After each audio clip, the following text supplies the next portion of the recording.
How to integrate n8n with Zapier. So what you can do is you first need to head over right here into your actual workflow. Click onto this plus icon and you can click onto this note and search right here for Zapier. So as you can see, n8n doesn't support Zapier. So we need to have another method to actually connect those two together. To do so, you can head over and then just set up a webhook. So if Zapier is a trigger, you can proceed to create a new Zap in Zapier and choose the app like new email and then have or select webhooks to choose it. Now, if any then is a trigger, which on this case it is, you can just create a new workflow and add a work webhook trigger node.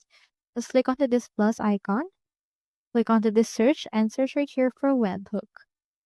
Let's choose right here this trigger and then we will have it right here. Now, onto this case, this will generate a unique URL that Zapier can send data to. So from in there, you can just configure Zapier to the other platform to send data to webhook. From in there, just copy this.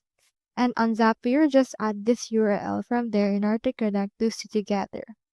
So that's all there is today, and I hope this video helped you out.